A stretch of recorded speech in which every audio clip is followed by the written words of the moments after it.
Sources on the Berlin Airlift. Source 1 from the BBC.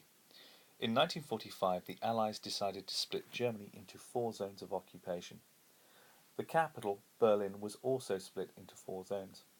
The Soviet Union took huge reparations from its zone in eastern Germany, but Britain, France and America tried to improve the conditions in their zones. In June 1948, Britain, France and America united their zones into a new country, West Germany. On the 23rd of June 1948, they introduced a new currency which they said would help trade. The next day, Stalin cut off all rail and road links to West Berlin. The Berlin blockade had begun. The West saw this as an attempt to starve Berlin into surrender, so they decided to supply West Berlin by air. Source 2. Now consider this quote from US Commander in Berlin, General Lucius Clay. "When Berlin falls, Western Germany will be next. If we withdraw our position in Berlin, Europe is threatened. Communism will run rampant." Source 3. A timeline. January 1947. Britain and the US join their zones together into Bizonia. December 47. At the London conference, America, Britain and France meet to discuss Germany's future. Russia is not present. January 1948.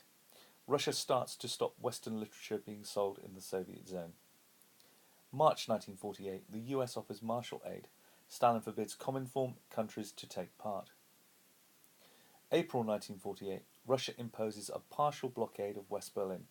Allied transport into the city has to apply for a permit and is expected. June 1948. America, Britain and France announced they wanted to create a new country of West Germany. On the 23rd of June 1948, America, Britain and France introduce a new currency.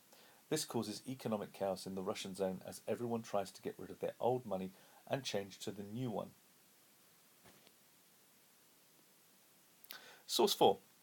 A letter from a US citizen to President Truman in the early stages of the Berlin crisis. "Dear Sir, the so-called Berlin crisis is entirely due to your own incredible stupidity when you allowed the Potsdam Conference to arrange the final details for the occupation of Germany. It was your duty to look out for American interests and insist upon the establishment of a corridor to the American zone in the city. This you failed to do. Possibly this was because you believed Joe Stalin to be a good old chap, as you said some time ago. But I'm inclined to think that you were too dumb to know that such a corridor was necessary. In the meantime, you seem willing and even eager to force this country into a war with Russia merely for the purpose of saving face."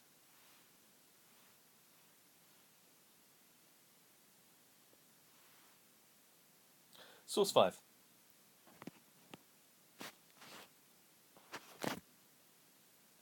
"We refused to be forced out of the city of Berlin. We demonstrated to the people of Europe that we would act and act resolutely when their freedom was threatened. Politically, it brought the people of Western Europe closer to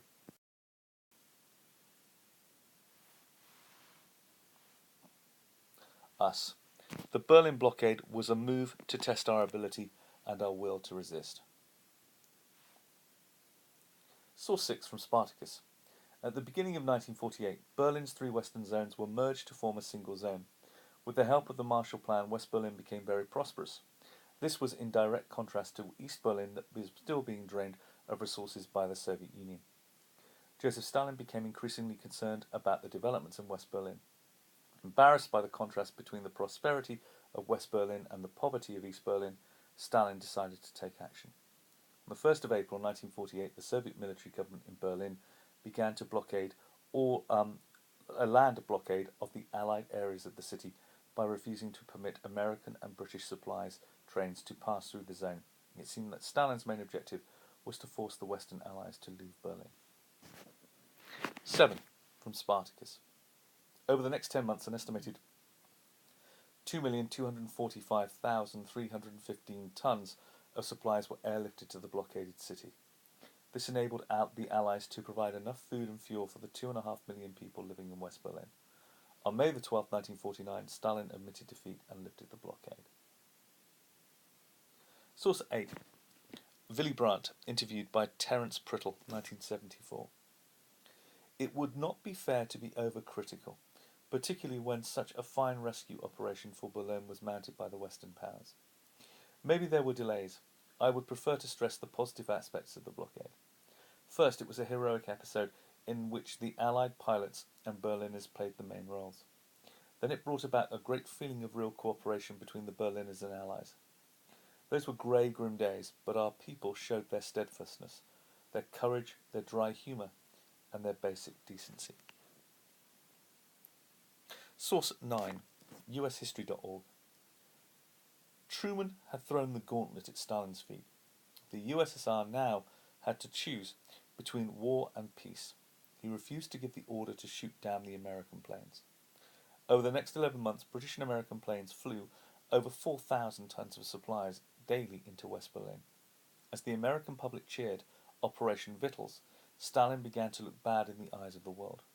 He was clearly willing to use innocent civilians as pawns to quench his expansionist thirst. In May 1949, the Soviets ended the blockade. The United States and Britain had flown over 250,000 supply missions.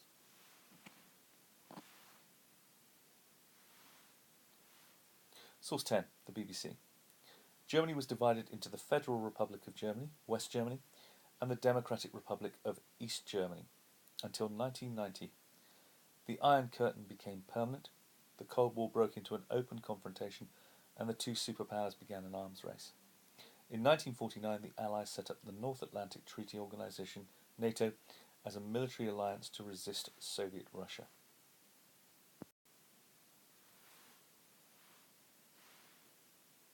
Source 11. The Soviet version of the crisis, written in 1977. The crisis was planned in Washington behind a smokescreen of anti-Soviet propaganda. In 1948, there was a danger of war. The conduct of the Western powers risked bloody incidents. The self-blockade of the Western powers hit the West Berlin population with harshness. The people were freezing and starving. In the spring of 1949, the USA was forced to yield. Their war plans had come to nothing because of the conduct of the Soviet Union.